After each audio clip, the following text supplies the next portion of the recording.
Welcome to the Grassroots Army Podcast. This platform is for common sense people looking for up-to-date, accurate, and truthful information without the hot garbage corporate media bias. The power of one can lead to the power of many.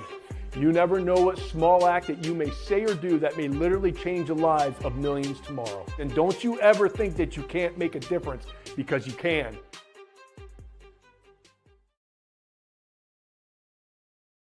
Good morning, my fellow Michiganders. Good morning, my fellow Americans. Welcome to the Grassroots Army Podcast. I'm, of course, your host, Garrett Soldano. And today, holy cow, do I have my man Scott from Bigger Truth back on to clear up a lot of things. And I think a lot of you that are watching are just like me. We just want the truth. That's all we want. Let's dig through the psyops. Let's dig through the misinformation. Let's dig through all these social media personalities and their perspective on things. And let's just get to the foundation on how this country was founded was by good people doing great things, standing up for great things, and bringing the truth at the time. And that's one thing I think that we all just want. And so we're going to break down a lot of things. And I value Scott's perspective on things. He's been in the fight, digging for that truth. You can follow him on X at Bigger Truth. He's been posting a lot of great stuff, and his social media following is growing. So I'm going to bring him on the stage right now. Welcome, brother. Garrett, I am just so honored to be here. Thank you so much. Oh, we're so happy to have you, man. I always love bringing you on the show because you just shine a light on some things, and you kind of put some calm where there's some chaos. And I think that's where the majority of Americans want to be at. We're just so sick of being lied to. We're so sick of all this misinformation. And I'm quite frankly, I'm sick and tired of these social media influencers that are just going for clicks instead of for what the truth is, and going off, emotion instead of facts. And so that's why I value your time, and my listeners obviously value you too. So welcome, brother. Thank you. Thank you. Thank you. What you do is so important. So well, I appreciate it, man. So I'm going to get right into it. Obviously, a lot has been happening, not only over the past several years, but over the past couple of weeks. There has been some really big interviews happening on the Shawn Ryan podcast. Sam Shoemate came on, Sarah Adams, which is a former CIA analyst, came on and revealed some things. And what I want to do is I want to show some clips of those interviews. And I want to kind of start the show with that and have you break down some things of what you're hearing, what you found. I also want to talk about General Flynn and Ivan Raiklin, obviously, on some of the things that he posted yesterday. So let's get right into it, man. So let's bring this interview up right now. Confirmed reporting through two solid sources. And this is where I have to be very iffy. And I told him in the car, and he can tell you offline, I cannot say this on the air, but we had two solid sources, one south of the border and then one from an element within our own government, that confirmed independently of each other that some Iranian-made man pads, so surface-to-air missiles, had come across the border. We had the location and everything else. Well, Doc, that's what he goes by, Doc Chambers, he put this out on a podcast, and I was very emphatic, like, this is not stuff that I like to put on social media. Mm-hmm. I'm an intel guy by trade. This stuff is not for social media consumption. We got this to Secret Service. We did the whole gamut and got everything pushed to them, and that's why Trump was pushing a lot of this stuff out when he was, because we had told the Secret Service and they had the reporting and everything else. But we have not, to my knowledge, have not recovered those man pads. Now, I'm not privy to that, but what I do know we have done is we have apprehended the couriers on a second run of theirs, and we have local law enforcement got together with federal law enforcement and rolled up the safe house in, I will not say that on this show, but they rolled up the safe house where it was, and we have since identified what that issue was on the border. Now, let me just, where did they come through? They came through an actual point of entry, in a legal point of entry along the border. I'd have to pull up the original reporting, but we had the actual. So we now have Iranian missiles. Who knows how many inside the United States? that is not something you're going to see in a lot of places. Like I said, I didn't even want to talk about it. It was one of those things where I was just amplifying what he was putting out already, because I was like, man, I don't know about putting this out. But it was something we found was pertinent, because at the time, Trump was still campaigning. He was flying around, and there was the reports were their intent was to take down Trump's airplane. So at the time, Secret Service switched things up a bit, and allegedly, from what I've told, they started flying him around on charters for a while until they could identify and kind of mitigate that threat. So obviously that's concerning, right? So I want to break that down, because when you hear that, you kind of hear about in the news of some things happening, and we always know the news is so late. I feel that the news happens by we the people now, in up-to-date time with everybody's access to phones and social media and everything else.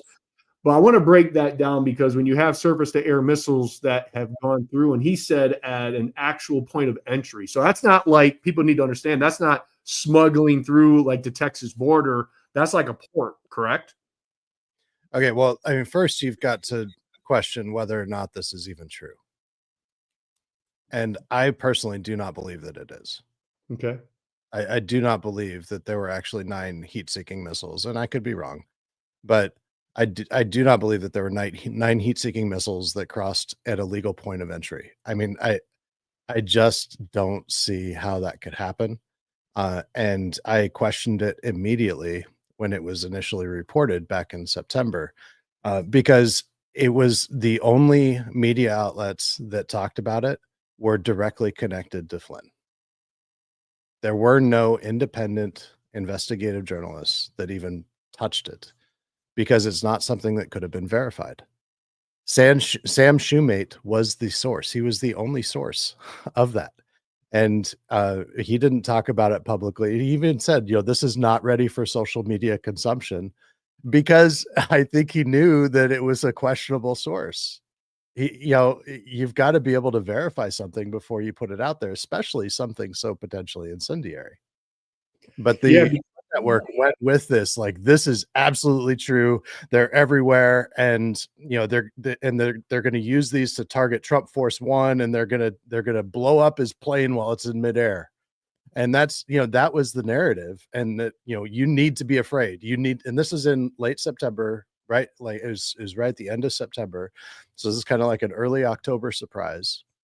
And the 2 people that were talking about it were Doc Chambers and Basil Baz, who are both very closely connected with Flynn. Basil Baz is on the board for the anti-trafficking board, so-called anti-trafficking board for America's Future, which is Flynn's 501c3, one of them. And Doc Chambers works very closely with Flynn. So, this is, I saw this as a psyop from the very beginning. So I do not believe that it was actually true. Sam Shoemate was the source of this. And if you look further into the emails that he posted, or that he said that he received from Livelsberger, who was the Cybertruck bomber, the alleged Cybertruck bomber, I don't believe any of it. It just, I don't think that I think those emails are a fake. And even the content in the emails is so ridiculous. I mean, he's talking about the drones were from a Chinese CCP sub off the East Coast, and that they employ anti-gravity technology. Now, there is no such thing as anti-gravity technology. It doesn't exist. So, it's insane. I mean, they're trying to, and this is just a really good example of where they're putting stuff forward, and claiming that it's true. And if you have to look at the purpose of it, like what is it that they want you to do with this information? And Shawn Ryan says it at the very end, and that was the clip that I posted on X that went viral, and over about 1 million people saw my post. And in that post, he's outright saying, this is going to be a bloody 2025. You got to get involved locally. You got to protect your children, got to protect the schools, because they're going to blow up the schools. There's nothing you can do. Or, the schools are vulnerable. They're going to kill the children. And so get angry, get vocal, get mad, go to your school boards. Like, Okay, that's not. I mean, you know, you've been covering school boards, and Yeah. I mean, you've been covering this in depth, and so you know, I'd be interested in your opinion. Is going to school board meetings angry to stir stuff up, is that an effective technique? Absolutely not. No, and you're right. I've been in the school board I mean, for years now, just exposing everything that is spreading around. You know, the best thing to do is go there, stay calm, talk common sense, bring your recording and speak. I mean, obviously it's your First Amendment right to go there, and you can get passionate, and you can get angry, but it has to be controlled anger if you really want to be able to be effective. Because if not, you look like a crazy person, and because what these parents do, and the good ones that are making changes, they go to these school board meetings consistently, and they just speak the truth. And over time, that's how you win back your school boards, is not throwing a fit, not getting angry, even though you have every right to be angry, right? But you have to stay calm, cool, and collective. And after a while, you bring over people that will join you. But as soon as you get loud, you turn off a lot of people. So yeah, you're exactly right. You do it, and that's if everything. City commissions, count. I mean, everything. You gotta keep your cool. Even though I know when it's your kids, we all get very passionate. I mean, I'm the first one that will fight for my kids and everything else. But we have to keep under control. And let me play the devil's advocate with some of the things that you said, because when I hear that, you know, I'm going to be honest. I got sucked in. I was like, here we go. Like, because I understand, because I've been following the border crisis, the invasion of which I've called it, where over 10 million people have come over here illegally.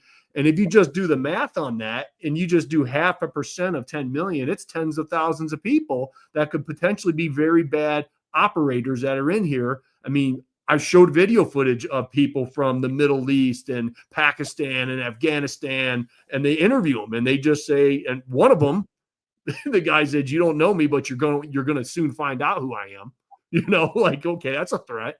So, you know, I can see your point, where when you watch that stuff and you're like, hey, it's not true. But on the other thing, I look at it logically and look at the data and say, hey, there's bad people are going to do bad things here in the next couple decades. You know, and when we're talking about Sarah Adams here and the stuff that they talk about, you know, with tier one folks being involved in this, that's way above my pay grade. I mean, they have seen things over there. I have interviewed people in the special forces. They have seen terror in the eyes, the evil over there, and those people want to kill Americans. That's their whole goal. So it would be naive to think like, oh, well, not all this is just false. I think there is some truth. How much truth? I don't know, Scott. But we do, I feel, have to stay alert and stay alive, is what I say. Yep. Yeah. Well, the most dangerous and effective psyops are 80% true. And that's scary. Yeah. Yeah. I mean, 80%, that's not a good number. Right. But so we fall prey to the psyop when we internalize it in the way that they want us to. And so I do not believe that that either one of these events was an actual terrorist event. I believe personally, and you know, this is, I don't have, primarily what my belief there is based on is looking at the narratives that are produced, who is promoting those narratives, and what they want people to feel, and how they're using those narratives to psychologically manipulate people. And so, you know, we fall prey to the psyop when we allow ourselves to become psychologically, emotionally, and even spiritually manipulated, Which and we've seen time and time again. absolutely. And so, you know, I think we need to be very critical. And the FBI has, you know, the malfeasance in their investigation is, I mean, it is unbelievable. I mean, if the FBI wanted to give the American public more reason to clamor for their destruction, their demise, that they would do exactly what they've done. I mean, leaving the crime scene, the home of the NOLA guy, the New Orleans bomber or terrorist, you know, actually open, you know, Yeah. so that anybody could come in and tamper with evidence, or, you know, it is unbelievable. And the way that the personnel that they're putting to actually speak, on behalf of the FBI in these situations. It's shameful. Everything about it is what the Yeah, the FBI. nose ring girl. Right. Yeah. I mean, everything about it is just, it's absurd. It's just, it's just the weirdest theater that we're watching. But the narratives that the big accounts and the big influencers on the right are putting forward are just not true. And those narratives, it's just like when the left is putting out narratives, that's not journalism. And we need to be able to, what we need, going back to the school boards, if we want to affect change on the local level, the best thing, and we're concerned about what's happening in the schools, the best thing first step for us to do is to ask questions and to acknowledge that there's a lot of information that I don't have. I just got elected to county commission in Lapeer County. And so I started last week, and I was inaugurated, or I was, we had our swearing in a couple weeks ago, and I have so much to learn. I am not going in and wanting to make a bunch of changes because, I have $130 million budget to learn. And, and it's going to take me months to actually understand all of these moving parts and how they're coming together. And so, a member of the public can't even begin to say, I know how you should be doing things better than you do. They need to walk alongside. They need to ask questions. They need to gather information. And, before going right into there's malfeasance, you're a bad actor, you're corrupt, you've got to gather that information and not just go on what somebody else tells you might be true. And we need to do that on the national level too. This is becoming a statesman. This is how we save our country, is by becoming statesmen, by really examining. I call my business Bigger Truth Media, not because I have the truth or that I know the truth, even is because I'm pursuing the truth that's bigger than I'll ever grasp. And we have to have that kind of humility in order to to even allow ourselves to be guided into what we should really be doing. So and guided by God, not by other people that might have questionable motives that we don't even know what their motives are. I loved everything you just said, especially with searching for the truth. And I think that's where the majority of Americans, they unfortunately, a lot of people are lazy. They're not going to put the time and the effort to search for that truth. That's why they rely on other people. That's why I hate endorsements. Like, who cares? Like, do your own due diligence, and then you vote for the person that you want to vote for. Who cares what Garrett thinks and everything else? And I'll come out and tell the people who I support, but I always say, hey, look, like, go do your own research. And find out for yourself. And people just have to take that accountability to do that. But it's so easy just to listen to a hour and a half podcast and say, okay, there's the truth, moving on. Or you go to these gosh darn Telegram channels. And I shared with you, like, I've been called a rhino. I've been called deep state. I've been called a globalist.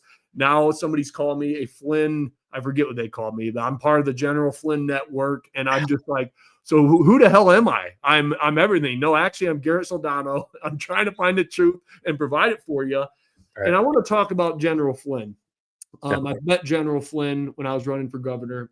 I think he was, we talked about General Flynn back in the summer, and Brandenburg was very upset with our conversation. That's what kind of started this attack on Garrett, that he's a globalist and he's part of the globalist network, and he's nothing but a rhino, because on Telegram they were just sharing the video and everything else. And I got attacked, and I'm like, well, wait a minute, like, we're all on the same side here. What the hell's going on? So I appreciate you, Scott, for coming on and getting me involved.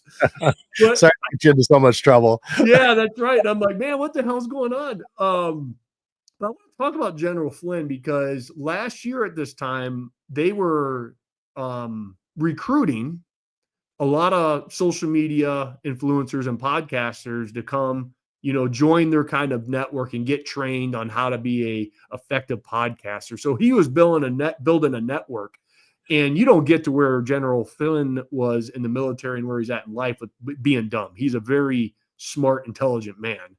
And so I thought it was pretty genius by him growing a social media network, because that's where narratives are produced. And if you can control that, you can control the narrative, which is the truth, right?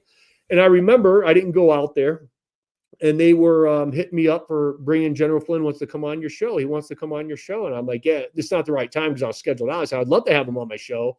And then I brought you on. And as soon as I brought you on and you started questioning General Flynn stuff, which that was the first time I've ever heard anybody question General Flynn and his motives, they went dark.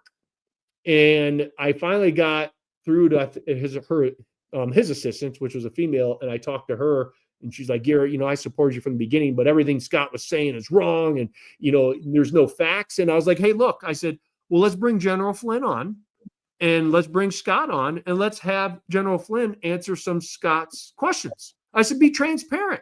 I said, that's all we want, right? I mean, if he has nothing to hide and none of the things that Scott said is true, then that's what I do. I like clearing the air. When there's a rumor about me, I come on and let's talk about it. When there's a smear article that says I'm part of making money and millions, Garrett's made millions of dollars off COVID tests. I'm like, okay, let's talk about it. I'm a big man and proponent of transparency. Mm-hmm. And I told her that, like, we'll bring them on and we'll clear the air, and then everybody can unite and we can concentrate on Trump winning in 2024. And she's like, well, we're backed up.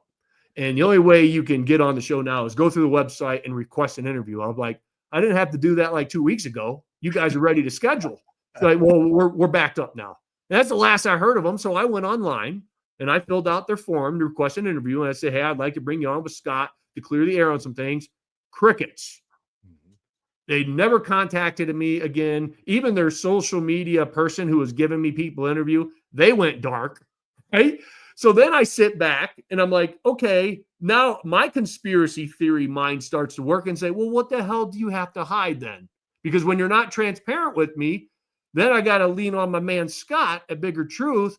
Some of what he has to say may be possibly true, and I'm going to start searching for it. And so that's, here we are. And I want to put it out to the audience right now. I would love nothing more than to have General Flynn on the show with you, and you guys just have a conversation. I can mediate it.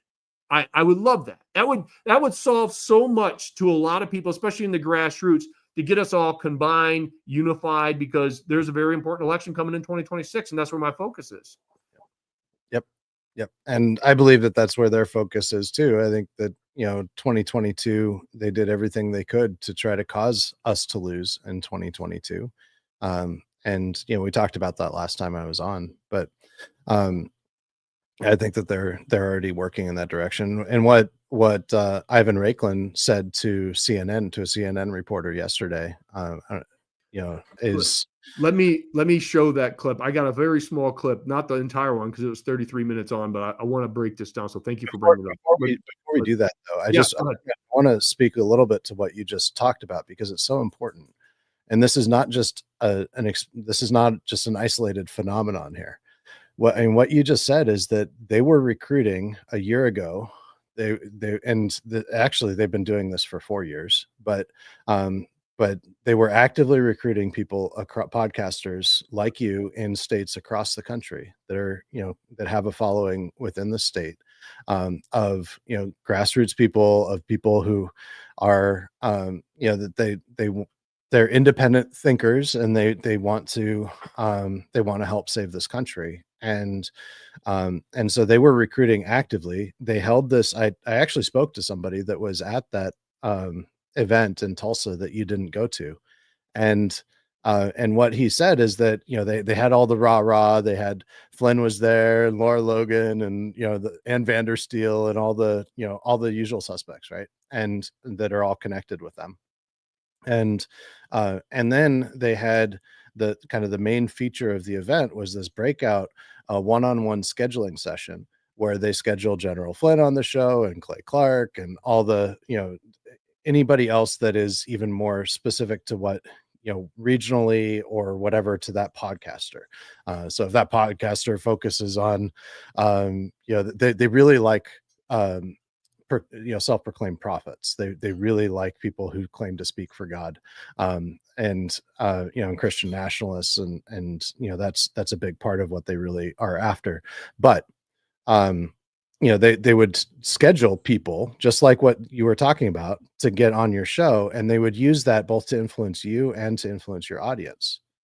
And they're very friendly people. I've talked to so many people who say, I've met General Flynn. He's a good guy. Okay, I'm sure he is. If he didn't come across as a friendly person, then he would be very ineffective at psychological operations. And I have had that experience with several of his operatives who are the friendliest people ever. They really come after me like they just want to be my friend. And I'm at the point where if somebody is really, really wanting to be my friend, there's probably something more than that they want. And so, and so, there's one thing that Flynn is right about. We are at war. But it's the nature of the war is different than what he puts forward. And, because he's an operative in that war, and I don't think that he's the general of this war, but your audience, the actual, grassroots people who think for themselves and want to know what is true, and they want to help to save this country. We are under attack, and we've seen it very clearly in COVID, how we were under attack from the left. They also saw how, the more they pushed, the stronger we got, right? And so they needed to infiltrate us from within and attack us from within. And that's what was happening right now. And I can tell you that there is nobody on the right, no large account. I cannot think of a single large account on the right that I would trust, and that is not connected in some way with this. Wow. And so, what, I want to hit on to what you just said, Scott. We're at war. Who are we at war with then? Well, it's a war of information. And it's our military industrial complex. Ultimately, it's the global military industrial complex. So, it's our intelligence community, it's our own military, it's the Department of Justice, it's foreign intelligence agencies, it's, Five Eyes, Mossad, the CCP, the Russian GRU.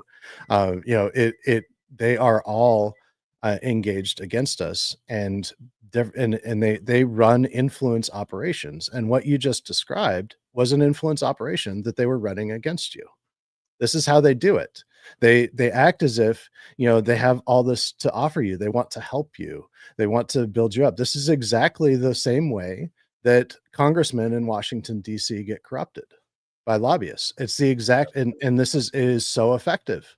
And this is what they're doing. They're doing the same kind of lobbying work against the American public. And when Flynn talks about local action, national impact, this is also what he's talking about. And this is something that's super, super important. At AmFest just a couple weeks ago in Arizona, there was a Turning Point event. Flynn spoke, and in that speech, 15-minute speech, and I posted about it yesterday on X. I posted a clip from it. He lays out his vision for the next 20 years. He says the next 4 years is going to be a blip. He never in his speech actually mentions and praises Trump. He says the next 4 years is going to be a blip. We're focused long term. The next 4 years is not going to be a blip. The only people that would want to know that the next 4 years is going to be a blip are people that are not rooting for Trump to be successful. Right. And so he says the next 4 years is just going to be a blip, and we're focused long term. And he says we need to take back, if we want to save this country, we need to take back and this is where, remember 80% true, right? We need to take back our counties and our towns and our churches. And then, and most people wouldn't see this because I've been looking at the organization that he's using. It's called Citizens Defending Freedom. Ralph Rebant's son is the state director for Michigan for Citizens Defending Freedom. Now they have a project called the Remnant Alliance, and the Remnant Alliance is back in August. Flynn and Laura Logan spoke to 500 pastors and their wives. This is and priests, so that this is a kind of one religion kind of thing, bringing Catholics and Protestants together, and other all sorts of denominations. And what they have this program that indoctrinates pastors and priests and their whole congregations into Christian nationalism. Now, I want to speak about Christian nationalism because a lot of people believe, and I used to believe, that it was that was good. I thought, I'm a Christian, I'm a born again Christian, and I'm not a globalist, so I'm a nationalist. And I do agree with many of the principles of nationalism. So therefore, I must be a Christian nationalist. That's lazy thinking. That's not what Christian nationalism is. Christian nationalism is the desire to make this a Christian nation. Now, there's only two ways to make this a Christian nation. The first is and both involve the murderous power of government, and they're completely unconstitutional. The first is to kick out everybody that's not a Christian, and the second is to use the murderous power of government to force false professions of faith. And that this has been tried many, many times over the last hundreds of years since Christ came. And every time it ends in just widespread murder and destruction of the country and the people. And it's bad. And so, a lot of professing Christian nationalists say, no, we don't want to kick everybody else out. We just want only Christians to be in charge of government. Well, what's the difference? I mean, you're talking about really, what's the difference? The logical conclusion of it is the same. If you take it to its logical conclusion, it ends in the same place. Now, you're talking about putting a religious test onto government, and that could just as easily be used against us. That is completely unconstitutional. There is nothing about Christian nationalism that is either Christian or constitutional. And that is a very important point. We need to, as Christians, reject Christian nationalism. So that treatise, I think, is just so important. But they're using back to what they're doing in churches with the Remnant Alliance. In their own admission, Steve Maxwell is the national director. He's very close with Flynn of Citizens Defending Freedom. They have a video on their website where he says these are the three things that we offer that the Remnant Alliance offers to churches. The first is, this is their own words, embedding human intelligence resources into churches to monitor local communities for what they believe are nefarious actors, which is really just anybody that speaks out against them. And we see that in the Republican Party and their operations within the Republican Party. Anybody that doesn't bow the knee to them and agree with their, as you've seen this, they are demonic, satanic, they're evil, they dehumanize you because they know, and Flynn talks about this in his book, 5G Warfare. If you can dehumanize people, then you can cause people to kill them. Yeah. And what his book is all about is how to drive mass formation psychosis to the point of causing a civil war. And that is a big part of what I very much believe they're trying to accomplish. So do you think because I want to get into the military industrial complex with their end goal, because I firmly believe that to have ultimate control over a country, you need to take away that Second Amendment. Mm-hmm. It takes away the power of the citizen to at least have some type of a chance to stand up against what's happening. And you saw it in Australia. Obviously, they're doing it in Canada. Thank goodness Trudeau has resigned. Maybe Canada will become a state. Who knows? I highly doubt it, though. But do you think that's kind of like the end goal is, because we're going to talk about January 6th, the insurrection, right? I think they wanted people to be armed so they could go after the Second Amendment, and they didn't come armed. And I think if folks would have been armed, it would have probably got way out of control. And then they would have did the same old narrative like, hey, hand in your guns, America. It's not you. We're trying to protect little Johnny down the street. So do what's right for your neighbors and hand in your gun, just like Australia did. And look what happened to Australia. Do you think that's what the military complex, the industrial complex, wants to do, is create this civil war and then win? Because I don't care how many AR-15s you have. Our military is very, very strong. Is to end up taking that Second Amendment. Mm-hmm. Do you think that's the end goal? Control? Yeah, absolutely. I mean, they do want complete and total control over every aspect of our lives. I mean, that you just look at the fruit of the last 4 years, but really not just the last 4 years, the last, since Obama, and even going beyond that to Bush and looking at, like the Patriot Act and stuff, and, the outcome of that. And, most of us, myself included at that time, thought that the Patriot Act was needed and it was good. And there were like 4 or 5 representatives that voted against it. but it was something that was very clearly, now with hindsight, we know that it was used against us. Absolutely, 100%. And So for that, go ahead. no, for the purpose that you just said, which is to control every aspect of our lives. That's what they want. So watching Sarah Adams' interview with Shawn Ryan, and what I found very interesting was the amount of money that we're sending over there and the terrorist organizations, which she kind of broke it down where someone like me could understand it, was they're running their own psyop against our own government, saying, yeah, take our money that they give us, and then they just filter it to all their little factions of terror, and our own taxpaying dollars are going over there using those taxpaying dollars to kill American soldiers and kill other people and everything else. Is that kind of the ultimate goal of the military industrial complex, is to constantly have money on both sides making money? I mean, what do you think is happening there? I think that,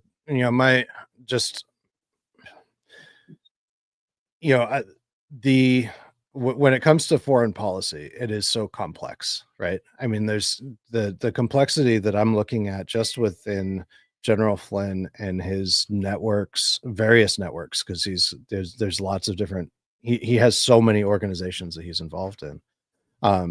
But there's so much complexity there, but it's really multiplied by, manyfold when you're looking at foreign governments. You're looking at their, so much of it is theater. You don't even know what's true and what's not. That's the frustrating point.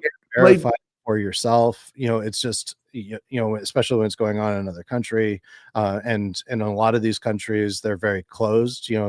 So there's not, we don't even have reporters there. What news do you trust? I mean, I don't trust anybody on the right or the left. It's so hard. Unless you actually have something that you can verify for yourself, how do you know that it's really true? I think that the best thing that people should demand, people like myself, is transparency and bringing these different kind of perspectives on a show and talking about it. Mm-hmm. That's what I feel like. And that's where everybody doesn't want to do. They want to go in their own echo chamber, and they want to go on Telegram, and they just speak to their own bullshit, right? And get everybody fired up. And then they filter out and attack everybody on social media, right? And then they go back like, hey, let's get the people who are controlling this, like the General Flynns of the world. Let's bring them on a show and let's have a friendly conversation, not an attack session, but just let's have some questions answered, right, and then go from there. But that's not part of their jam. They're not going to do that. I want to get into Shawn Ryan's interview with Sarah, and I want to talk about it. So I'm going to put that up right now. All the time. What's coming? I mean, when I talk to Scott, and I can't remember, sometimes I get my conversations blurred because is it on camera or off camera? I can't fucking remember. But Scott, if I remember correctly, Scott told me that Al Qaeda is basically predicting that the casualty count will be between 50 and 60,000 Americans dead.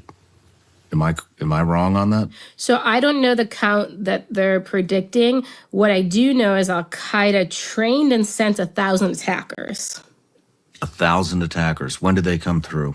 So they finished training and they deployed them. Now, depending on how they come through, it could take different times, right? So the fastest I've seen an Afghan leave Afghanistan and get over the border illegally is about 3 weeks. Now, if you get a tourist visa and a Saudi's passport, he can fly the day after he gets his visa, right? So it depends, because they are fine getting people in however they can get them in, and they actually prefer legal immigration, as you can imagine, because they want basically the attackers to sit here and wait. If they're legal, they're not going to raise any alarm bells. So wait a minute. I just want to clarify. You are 100% certain that there are 1,000 plus Al-Qaeda trained fighters within the United States borders? Well, Al-Qaeda says they trained and deployed 1,000 for this attack. First off, I think there's more than 1,000 Al-Qaeda members in the United States. But for the Homeland attack, that number is based on what Al-Qaeda is saying, so they could exaggerate it. However, they did have about 1,400 in the Hamas attack. So the number is not off from what they did in the first round of attacks. Is there any indication of what kind of attacks these are going to be? Well, actually, before we get into that, how old is this information? I mean, it's ongoing. So the training's already done, right? So all the training info is now old because they trained all the Homeland attackers, if that makes sense. So like next week, you're not going to get info of a Homeland attacker probably at a terrorist camp because it's already done. So all this has been in the last year. So it's been over a year. It's been a year. Because this was a continuation. So they planned October 7th first, and then they rolled into planning this after. Are we next, or is Europe next? I think the embassy attacks are next, in my opinion. What are they waiting for the embassies? I don't think they're waiting. I think it took time to train them. They've now approved them, and they've now moved into the operational stage. What about the U.S.? So the U.S., from what we've seen, I told you about the camps, right? That there's the advanced urban warfare. So we think it's going to look like October 7th, but it's actually based on, and October 7th was probably also based on it. It's based on the Mumbai attacks that occurred 15 years ago in Delhi, India. And we believe this for multiple reasons. What happened there? Before we dig into that. Yeah, we talked about this. I think it was my first episode. It was basically a terrorist group, Lashkar-e-Taiba. They did a number, it's called swarming attacks. They did a number of attacks into Delhi, at a hotel, the Taj Mahal, I believe it was called, at like basically the train station, etc. The interesting thing about it, and this is why they're going to employ it now, is those terrorists were given kind of like latitude. One, they could change the location they were attacking, and they could change the modus operandi they were using. So for example, when they went into the train station, it was supposed to be a bombing. When they got in there, they said, wow, we can kill more people just shooting them than putting the bomb together, and they shot them. Another thing that they did is in real time, information was being passed to them. So when they were in the Taj Mahal, they were being told what was on the press and what the police were doing, and they changed basically some of their movements in the hotel to make the attack last longer. So let's break that down, brother, because that's scary shit. All right. So, they said that there's already, and from looking at what I was reporting several years ago with the amount of people over, there's bad people here. There's no doubt about it. That's why we need to deport as many of these people as possible. A logistical nightmare. I'm glad I'm not a part of it. But when you hear that, do you think this is part of the PSYOP? Like, are they trying to fear? Does this go along with everything that you're uncovering right now? Or is there some truth to what she's saying? Oh, there's definitely truth to what she's saying. I mean, there's no doubt. I mean, she said at one point that there's that she believes there's more than 1,000 Al Qaeda in this country. I think that I would, I have no reason to believe that that's not true. And there are so many people that have come across. It's very, this has been an invasion.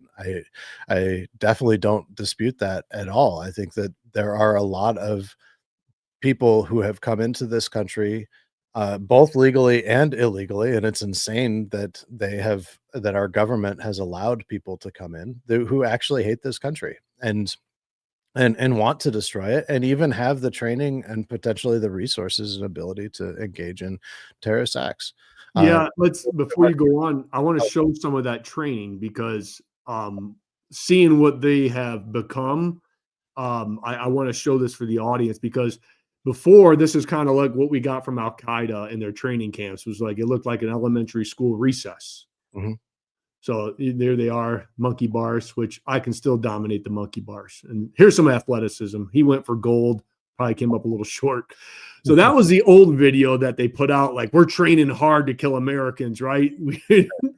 And we laughed at it, right? It's almost comical. But let's fast forward to what now they're putting out is this. And I'm involved in 3-gun. I love 3-gun.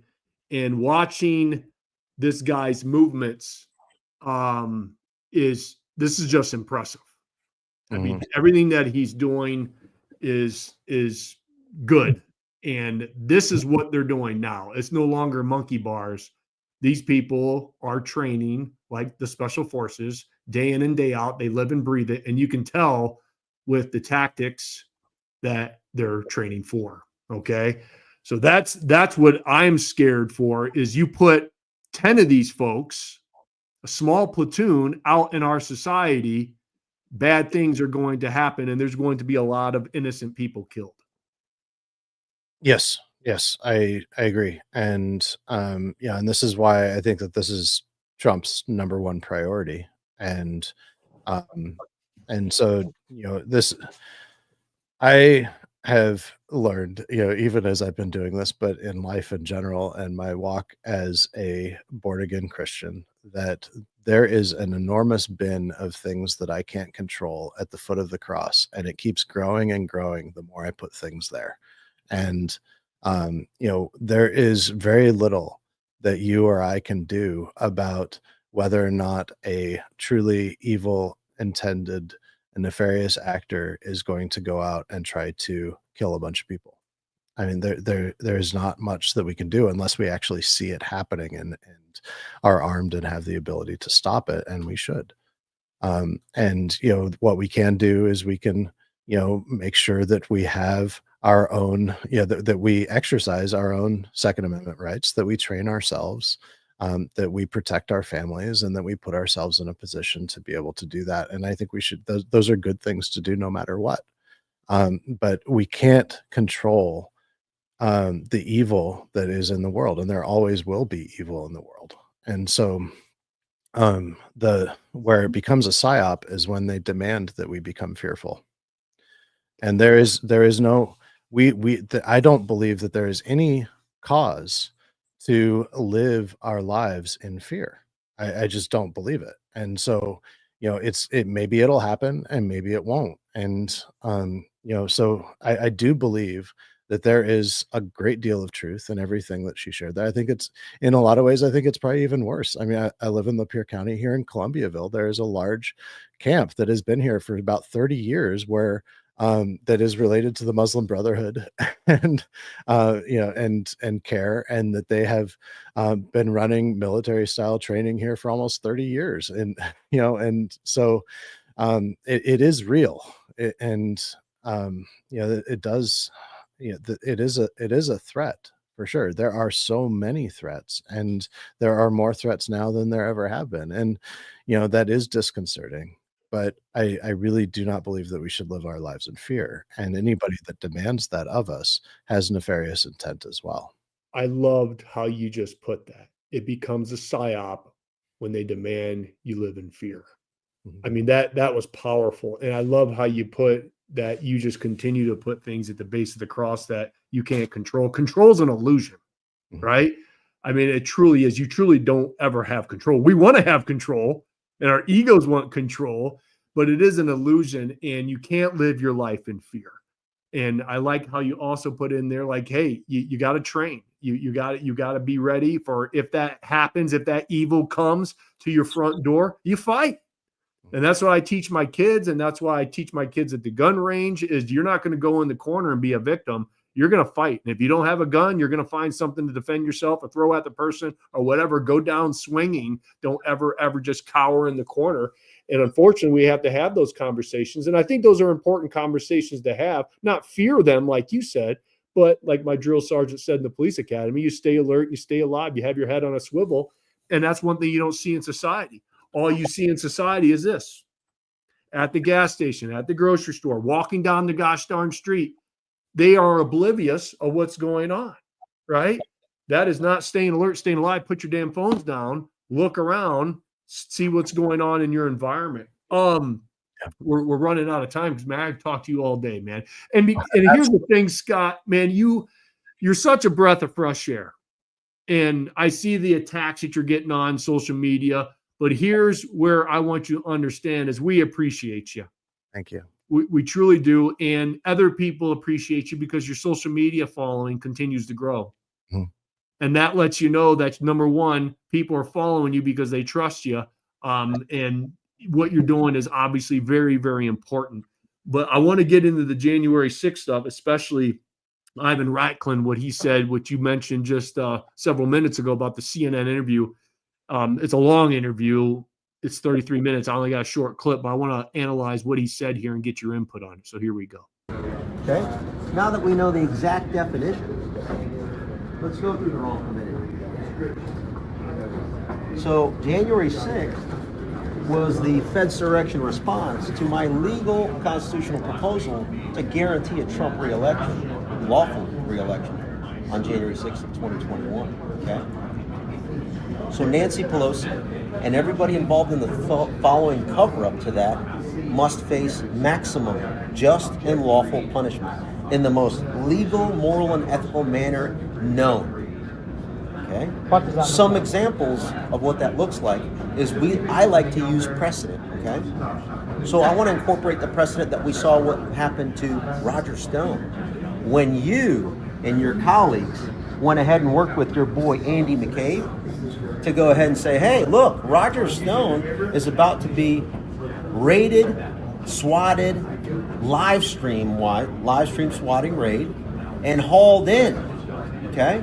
And in the process, you might very well see objectively reasonable conduct take place on every single person on my category known as J6 of the deep state target list. And what I mean by objectively reasonable conduct, I'm talking about what your girl Metropolitan Police Department officer Lila Morris did to Roseanne Boylan on January 6th outside the Capitol. Or your boy U.S. Capitol Police Officer Michael Byrd, what he did to Ashley Babbitt on January 6th. So what you think we're going to Pelosi- investigate those types of What do you things, think Pelosi would be and we charged may with? have objectively reasonable conduct of our own What do to you think- conduct on everyone on that list. You mentioned Pelosi. What do you think she would be charged with in this scenario? I mean, it's a simple statute.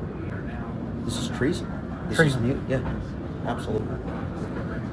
And I would like to see at the end of the due process, lawful capital punishment. It would be such karma for a senior official such as herself, that is a office holder of the Capitol with an O, to face capital punishment with an A.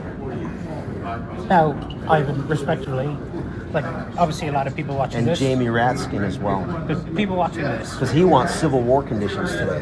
People Remember watching, that? People watching this. Remember his phrase, Civil War conditions? What do you say to the audience at home? Not all the audience, but some people watching this at home will say, oh my God, this guy is saying they should execute the former Speaker of the House? He's an extremist. What's your response to that? I'm being diplomatic. I'm being diplomatic and very restrained in my rhetoric, in my dialogue, and in my actions. And I say to them, why don't you go ahead and review the Twitter files? And why don't you go ahead and take a look at what is well, they don't know it yet. But I would venture to say, starting on January 20, by the way, have you seen the two reports that were just released by? You're muted. Garrett, you're muted. Thank you, brother. So let's break that down. Your boy Ivan. Yeah. Last night I on my show, and you can see it on my X, I devoted more than half of my show to this talk. And it is so disturbing what he just said. I would encourage your audience to think about the words that he actually just said. So he said that, he says legal, moral, and ethical.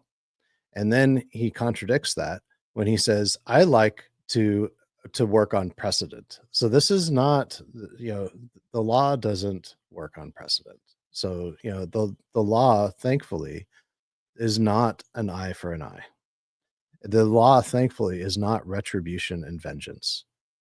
And at the end of this, he says the most disturbing part of all, his last words are an eye for an eye, Leviticus, as a Christian. And that is right after telling a CNN reporter that he should lawyer up, and if he doesn't, or he should leave the country.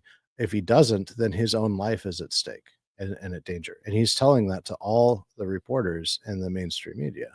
Anyone who promoted the vaccine at any point, that they are that he's going, and he guarantees, he says, I personally guarantee that they're going to face justice. And he even says, even if they didn't do anything wrong, then we'll just put them in jail for 4 years. Is that including President Trump because of Operation Warp Speed? Yeah, probably. I mean, who I knows? mean, if they're going to go after everyone, I mean, the Exactly. list will probably be long. What he's laying out is a Stalinistic um, uh, program to persecute political enemies. This is exactly what they have been engaged in, but even worse. Like this is because he's talking about capital punishment and he's talking about treason. Now, So one of the let me psyops. let me Go ahead. play the devil's advocate here, though. Mhm. Okay, so January 6th, and we talked about this before. If you look at the election of 2020, I have the numbers right here. There's 151 million people that voted in that election, supposedly. All right, 151.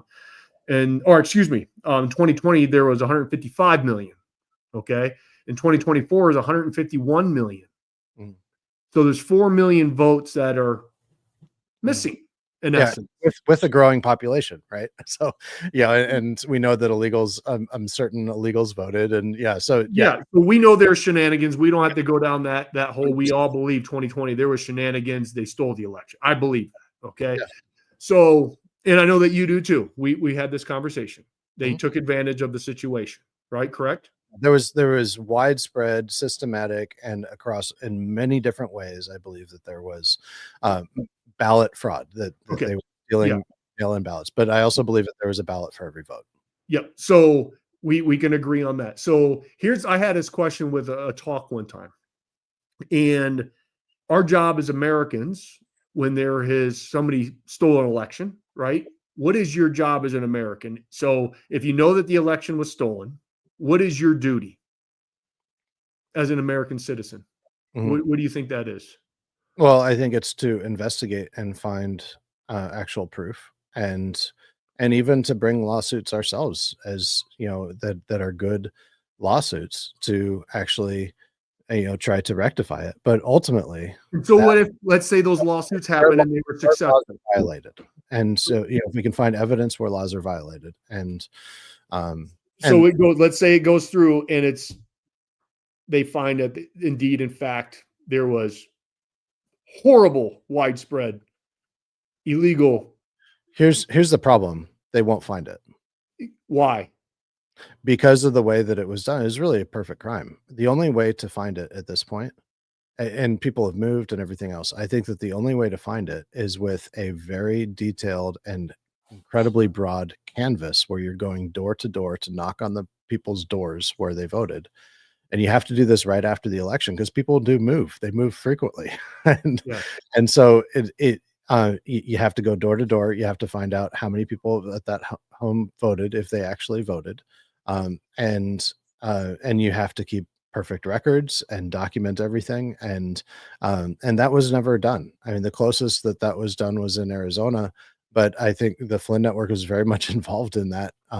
And it was completely muddled. Completely muddled. And I've looked into that quite a bit because that I felt was the only way that the fraud could have been found. Liz Harris ran it, and she is not capable of really doing anything. So let's say, Scott, that it could be proven and we found out who it was. Let's say it was Nancy Pelosi was the head of it. What should happen to that person punishment wise? Okay. What is her crime and what should be the punishment? Right. Well, I mean, it would be a federal crime, and I don't know what the crime would be. The problem with Would you call it treason, though, like Ivan said? Because to me, that's treason. If you interfere with our elections and you put someone who should not be in and you did that, that's treason. And that is punishable, right? Yeah. Ultimately, it's not up to you and I unless we're on the jury. Correct. And so there's some. It's a hard question. It is a very difficult question, and I think that it is a weightier question than we are told that it is. Treason is an accusation that we need to be careful about accusing anyone of a crime. We need to make sure Yep, absolutely. absolute evidence and that we understand the law sufficiently to say that this is a crime. But treason more than any other, and treason is brandied about so liberally on our side, and that's part of the psyop. Treason, there's this treason psyop where people just call each other traitors. We need to remember that in the Constitution of the United States, treason is actually the only crime for which a penalty is actually spelled out, and that penalty is public hanging. Yep, death. And and so, it is a very, very serious accusation that we need to take extremely seriously. And the ultimate answer is I don't know. Yeah. I don't know, and I don't want to. When you have to take a step back and look at what Ivan Raiklin is actually doing here. He is talking about he's saying he's personally guaranteeing he does not have a position in government to make that guarantee, and he never will. He is not going to get an official position within Trump's administration. Absolutely not. He is not going to have, outside of whatever informant agreement he has with whatever intelligence agencies or the military that he has right now, whoever's paying him to do what he's doing. Outside of that, and I'm alleging that, and I do believe that is, I suspect that it's true. I don't have any receipts to back it up because obviously they would keep that secret. But based on his actions, if you or I were to go out publicly and to say that that we need the people to go out and engage on live swatting raids of his deep state target list of 1,400 people that includes private citizens, federal judges, even President Trump's son-in-law, Jared Kushner, is on his list. Ben Carson is on his list, and that we need to do live stream armed swatting raids, civilian swatting raids. He's talked about this frequently, getting sheriffs to deputize civilians to engage in this, to take the law into their own hands, and then using the precedents that was set. He actually says in that interview that he believes in precedents, and that using the precedents that was set against Roseanne Boylan and Ashley Babbitt, which is to be murdered in cold blood without a trial. That's the precedents that he's talking about. He is playing on our anger that has, over the lack of justice that's occurred. And we do need justice. We need it. I mean, it's terrible. And, it does hurt, that it causes emotional and collective anguish to see travesties of justice. And we have seen that in J6, and we've seen it in people that haven't been persecuted or prosecuted, in actual murders that get off without bail and then go and murder and rape other people. It's terrible. It is absolutely terrible what is happening within our justice system, and it needs to stop. And that's the reason why we elected Trump, and we need to give him the opportunity to do his job that we elected him to do. And he hasn't even been inaugurated yet. And so we've got to give him the opportunity. We have to support him. And the way to do that is not by going on to CNN, threatening them with their lives, claiming that what Trump wants to do which is what he's doing. I mean, he in subtle ways is trying to speak for Trump, saying that what they really want to do is, and what Trump really wants to do, is engage in to round everybody up and put them in, and to kill them and put them in concentration camps. I mean, that's essentially what he's saying here. I mean, he's advocating for that style of justice. That's not justice. We don't want to live in that kind of country that is based on precedents. You do to them what somebody else did to you. That's not the kind of country that we want to live in. That's not constitutional. He claims to be a constitutional attorney. There is nothing constitutional about it. Flynn actually reposted that interview this morning or last night, and I'm not sure which. But he said he's laying out the Constitution. There is nothing constitutional. There is not a single thing that is constitutional that Ivan Raiklin said there. Not a single. Just like you said, they're playing off people's fear, right? And anger, to get them to be emotional and react. I mean, that's the psyop. I mean, because if you look at what's happened, is if you want to bring down a country, and that's what they're trying to do. They're trying to bring down this little idea called America. And their plan, you can start to see it when you analyze it, looking back, as we all can do. We can all sit from the sidelines and see what has been done, as how they, weaponize your judicial system. These 3-letter agencies are basically garbage, right? And, now we have innocent people being tried for murder, which they shouldn't. And we allow these criminals out to do more criminals. And it creates mistrust, more emotion, more fear, more anger. And then we're going to get a reaction. And then they take advantage of the reaction. PSYOP complete. I mean, that's the insanity. And that's why I think it's so important for people like yourself to continue to dig and continue to spread that truth, because man, you're bringing a lot of calm, which is needed to a lot of people. Because even, I hear those things too, and it starts to run in mind, because we're all patriotic. We all want the best for America. And when we feel that these rights, these inalienable rights that has been bestowed upon us by our Creator have been infringed upon, we want to take up arms. We want to fight. We want to be patriotic. We want to stand for something bigger than self, and that's called passion. And we want to stand for our Creator and everything else. And it's very easy for people to get sucked into that. Yeah. And we want to be like our founding fathers, right? Or yes. And right. But the reality is we still do have a constitution. And I do not, there's a lot of people that say, oh, well, our constitution is dissolved and we're just a corporation, and the corporation's going to be there is no practical benefit to believing that I see at all. I don't see any application of that. I don't see how that in believing that in any way helps the situation. And I don't see any real evidence in the world that is actually true. I mean, we have courts, some good judges, we have some bad judges, and we still have our general constitutional framework. The problem is that our government just keeps growing. And so, that's one of the things that we've elected Trump to do, is just to work to shrink the government. And they clearly are telling us that that's what they want to do. This is an effort to, what Ivan Raiklin did yesterday is a direct attack against Trump, telling a CNN reporter that all the reporters that pushed the vaccine are going to go to prison or die.